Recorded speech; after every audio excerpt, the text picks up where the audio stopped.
Hello students, welcome to Litloom. Batter my heart by John Donne. ഈ ഒരു കവിതയാണ് ഇന്നത്തെ വീഡിയോയിൽ ഡിസ്കസ് ചെയ്യുന്നത്. അപ്പം നിങ്ങൾ ഈ കവിതയിലേക്ക് കടക്കുന്നതിന് മുമ്പ് കുറച്ച് കാര്യങ്ങൾ അറിഞ്ഞിരിക്കണം.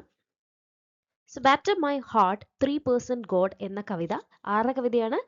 ഇംഗ്ലീഷ് മെറ്റാഫിസിക്കൽ പോയറ്റായ ജോൺ ഡണ്ണിന്റെ ഹോളി സോണറ്റ്സ് എന്ന കവിതാ സമാഹാരത്തിലെ ഏറ്റവും പ്രശസ്തമായ സോണറ്റുകളിൽ ഒന്നാണ് നമ്മൾ പഠിക്കാനായിട്ട് പോകുന്നത്. ഈ സോണറ്റ് നമ്പർ 14 അപ്പം എന്താണ് എന്നുള്ളതൊന്ന് പറയാം. ഹോളി സോണറ്റ്സ് എന്ന് പറഞ്ഞാൽ എന്താണ്? ദൈവം, വിശ്വാസം, അതുപോലെ തന്നെ പാപം, പശ്ചാത്താപം, മരണം, മോചനം, പിന്നെ ആത്മീയ സംഘർഷം എന്നിവയെ ആസ്പദമാക്കി ജോൺ ഡൺ രചിച്ച 19 സോണറ്റുകളാണ് ഉള്ളത് കേട്ടോ. മതപരമായിട്ടുള്ള സോണറ്റുകളുടെ സമാഹാരത്തെയാണ് ഈ ഹോളി സോണറ്റ്സ് എന്ന് അറിയപ്പെടുന്നത്. അപ്പം മനുഷ്യന്റെ ആത്മാവും ദൈവവുമായിട്ടുള്ള ആഴമേറിയ ബന്ധവും അതുപോലെ തന്നെ ആത്മീയ പോരാട്ടവും ഒക്കെയാണ് ഈ കവിതകളിൽ നമുക്ക് കാണാനായിട്ട് സാധിക്കുന്നത്. അതുപോലെ തന്നെ തൻ്റെ പാപങ്ങളാൽ പാപം ചെയ്ത ആള് സ്വയം മോചിതനാകാൻ കഴിയാത്ത ഒരു മനുഷ്യന്റെ ആത്മീയ വേദനയാണ് കവി ഇതിലൂടെ അവതരിപ്പിക്കുന്നത്. അതുപോലെ തൻ്റെ ഹൃദയത്തെയും ആത്മാവിനെയും പൂർണ്ണമായിട്ട് മാറ്റിമറിക്കാൻ ദൈവത്തോട്, അതായത് 3% ഗോഡ് എന്നാണ്, അതായത് ഫാദർ, സൺ, ഹോളി സ്പിരിറ്റ്, പിതാവ്, പുത്രൻ, പരിശുദ്ധാത്മാവ്, അതാണ് ഈ 3% ഗോഡ് എന്ന് ഉദ്ദേശിക്കുന്നത്. അപ്പം ദൈവത്തോട് ശക്തമായിട്ട് ഇടപെട്ട് ഇദ്ദേഹത്തിന്റെ ഉള്ളിലെ പാപത്തിന്റെ കറ നീക്കി തരണമേ എന്ന് പറയുന്ന ഒരു കവിതയാണ്. അപ്പൊ നമുക്ക് കവിതയിലേക്ക് ലൈൻ ബൈ ലൈൻ എക്സ്പ്ലനേഷൻ നോക്കാം. So batter my heart 3% God എന്താണ്? ദൈവത്തോട്, പിതാവിനോടും പുത്രനോടും പരിശുദ്ധാത്മാവിനോടും പറയുകയാണ്, എൻ്റെ ഹൃദയത്തെ ശക്തമായിട്ട് ബാറ്റർ ചെയ്യണം. ബാറ്റർ ചെയ്യാന്ന് പറഞ്ഞാൽ എന്താ? ശക്തമായിട്ട് അടിക്കുക അല്ലെങ്കിൽ പ്രഹരിക്കുക. എൻ്റെ ഹൃദയത്തെ അങ്ങനെ ചെയ്യണമേ എന്ന് ദൈവത്തോട് പറയാണ്. For you as yet but knock, breathe, shine and seek to mend. കാരണം എന്തുകൊണ്ടാ? ഇതുവരെ ദൈവം എൻ്റെ ഹൃദയത്തിൻ്റെ വാതിലിൽ മുട്ടുകയും ജീവൻ നൽകുകയും വെളിച്ചം നൽകുകയും എന്നെ നന്നാക്കാൻ ശ്രമിക്കുകയും മാത്രമാണ് ചെയ്തിട്ടുള്ളത്. നോക്ക് ചെയ്യാന്ന് പറഞ്ഞാൽ എന്താ? വാതിലിൽ മുട്ടുക എന്നാണ് അർത്ഥം. That I may rise and stand overthrow me and bend. എന്താണ്? എനിക്ക് എഴുന്നേറ്റ് ഉറച്ചു നിൽക്കാൻ കഴിയേണ്ടതിനായിട്ട് ആദ്യം എന്നെ തകർക്കുകയും താഴ്ത്തുകയും ചെയ്യണമേ എന്ന് അദ്ദേഹം പറയുകയാണ്. അതായത് ശരിയായ ജീവിതം നയിക്കാൻ ആദ്യം എൻ്റെ അഹങ്കാരവും പാപവും എന്ത് ചെയ്യണം? തകർക്കണമേ എന്നാണ് കവി ആവശ്യപ്പെടുന്നത്. You force to break, blow, burn and make me new. അതായത് അങ്ങയുടെ ശക്തിയാൽ എന്ത് ചെയ്യണം? എന്നെ തകർക്കുകയും ഊതിക്കളയുകയും അതുപോലെ കത്തിക്കുകയും ഒരു പുതിയ മനുഷ്യനാക്കി മാറ്റുകയും ചെയ്യണമേ എന്നാണ് പറയുന്നത്. എന്താണ് ഫോഴ്സ് ചെയ്യാന്ന് പറഞ്ഞാൽ?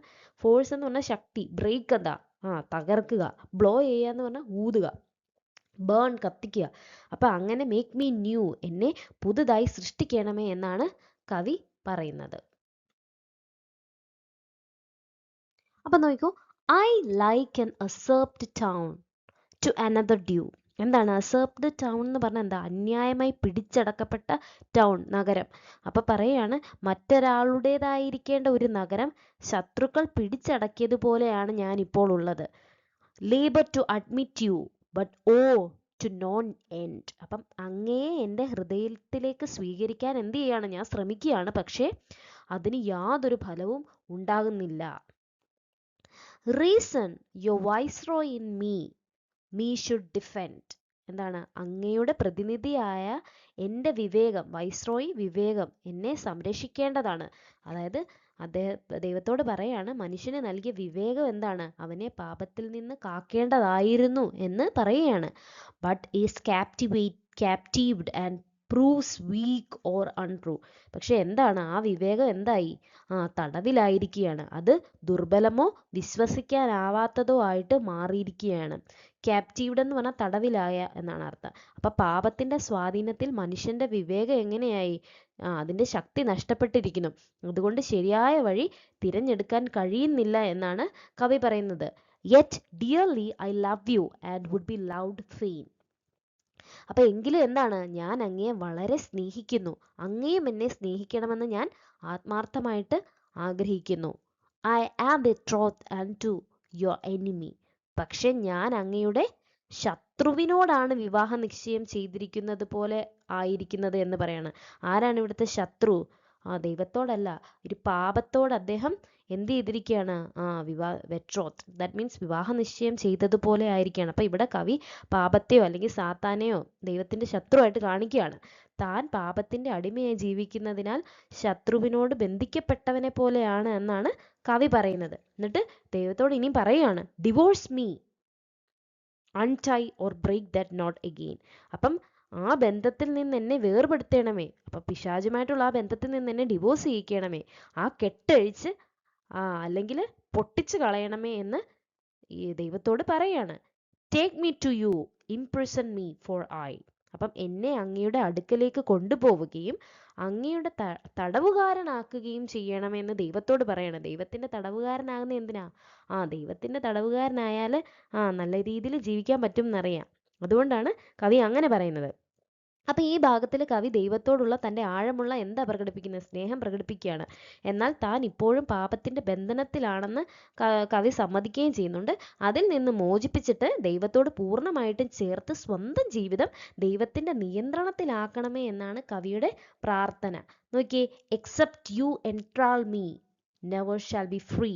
അപ്പം അങ്ങ് എന്നെ പൂർണ്ണമായി സ്വന്തമാക്കാതെ എനിക്കൊരിക്കലും ഫ്രീ ആവാൻ പറ്റില്ല, എനിക്കൊരിക്കലും സ്വാതന്ത്ര്യം ലഭിക്കില്ല എന്നാണ് പറയുന്നത്. എൻത്രാൾ എന്ന് പറഞ്ഞാൽ എന്താണ്? പൂർണ്ണമായി സ്വന്തമാക്കുക, അല്ലെ എന്നെ അടിമയാക്കുക എന്നാണ് അർത്ഥം. അപ്പം ഇവിടെ എൻത്രാൾ എന്നത് ദോഷകരമായ അടിമത്തമല്ല. എന്ത് തരത്തിലുള്ള അടിമത്തമാണ്? ദൈവത്തിന്റെ സ്നേഹത്തിനും ഇച്ഛയ്ക്കും പൂർണ്ണമായി കീഴടങ്ങുക എന്നുള്ള ഒരു അർത്ഥമാണ് ഇതിൽ വരുന്നത്. Nor ever chaste except you ravish me. അപ്പം അങ്ങ് എന്നെ പൂർണ്ണമായി സ്വന്തമാക്കാതെ എനിക്കൊരിക്കലും ആത്മീയമായ വിശുദ്ധി നേടാൻ കഴിയില്ല എന്നാണ് കവി പറയുന്നത്. നോർ എവർ എന്ന് പറഞ്ഞാൽ എന്താ? ഒരിക്കലും ഇല്ല എന്ന്. ചേസ്റ്റ് മീൻസ് വിശുദ്ധനായ, അല്ലെ നിർമ്മലമായിട്ടുള്ള. അപ്പൊ റാവിഷ് എന്ന വാക്ക് ഇവിടെ ഒരു മെറ്റാഫിസിക്കൽ രൂപകമാണ്. അതായത് ദൈവം തൻ്റെ ഹൃദയത്തെയും അതുപോലെ തന്നെ ആത്മാവിനെയും പൂർണ്ണമായിട്ട് കീഴടക്കുമ്പോൾ മാത്രമേ താൻ ഒരു വിശുദ്ധൻ ആ ഒരു രീതിയിലേക്ക് എത്തൂ എന്നാണ് കവി പറയുന്നത്. അപ്പം കവിതയുടെ അവസാനത്തിൽ കവി ഒരു പാരഡോക്സ് അവതരിപ്പിക്കുന്നുണ്ട്. എന്താണ്? ദൈവത്തിന്റെ തടവുകാരനായാൽ മാത്രമേ യഥാർത്ഥ സ്വാതന്ത്ര്യം ലഭിക്കൂ എന്ന് പറയുന്നുണ്ട്. ദൈവം പൂർണ്ണമായിട്ട് സ്വന്തമാക്കിയാൽ മാത്രമേ ആത്മീയ വിശുദ്ധി ലഭിക്കുകയുള്ളൂ എന്നാണ് പറയുന്നത്. അപ്പൊ ആയതിനാൽ എന്താണ്? ദൈവത്തോട് പൂർണ്ണമായി കീഴടങ്ങുന്നതാണ് മനുഷ്യന്റെ യഥാർത്ഥ മോചനമെന്നും വിശുദ്ധി എന്നും ഉള്ള ഒരു സന്ദേശമാണ് ഈ കവി ഈ കവിതയിലൂടെ നൽകുന്നത്. അപ്പൊ അത്രയാണ് കവിതയുടെ ലൈൻ ബൈ ലൈൻ പറയുകയാണെങ്കിൽ. ഇനിയും ഓടിച്ചൊന്ന് കാര്യങ്ങൾ പറയാം. അപ്പോൾ holy sonnet 14 also known by its first line as batter my heart 3% God. അപ്പോൾ നമ്മളിപ്പോൾ ഈ പഠിച്ച സോണറ്റ് അതിൻ്റെ നമ്പർ 14 ആണ്. മൊത്തം 19 സോണറ്റ് ഉണ്ടെന്ന് പറഞ്ഞു ഹോളി സോണറ്റ്സ് എന്ന കവിതാ സമാഹാരത്തിൽ. നമ്മളിപ്പോൾ പഠിച്ചത് 14ാമത്തെ സോണറ്റ് ആണ്. അപ്പോൾ അതിൻ്റെ ഫസ്റ്റ് ലൈൻ എന്താണ്? Part of my heart 3% God. അപ്പോൾ അതാണ് ആ സോണറ്റിൻ്റെ name, title. It is a part of a larger series of poems called holy sonnets. ഇപ്പോൾ പറഞ്ഞ കാര്യം തന്നെ. The holy sonnets also known as the divine meditations or divine sonnets. അപ്പോൾ divine meditations എന്നും ഡിവൈൻ സോണറ്റ്സ് എന്നും ഇതിനെ അറിയപ്പെടുന്നു. Are a series of 19 poems by the English poet John Donne. അപ്പോൾ മുഴുവൻ എത്ര പോയംസ് ഉണ്ട്? 19 പോംസ് ഉണ്ട്. The Holy Sonnets were first published in 1633, 2 years after Dunn's death.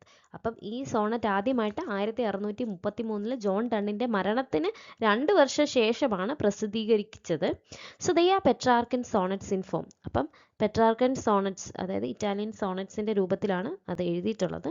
In the 1633 edition the sequence of the poems was different from that found in Herbert Grierson's edition from 1912. അപ്പം മലയാളത്തിൽ പറയുകയാണെങ്കിൽ 1633 പതിപ്പിൽ ഈ കവിതയുടെ ക്രമം 1912 Herbert JC.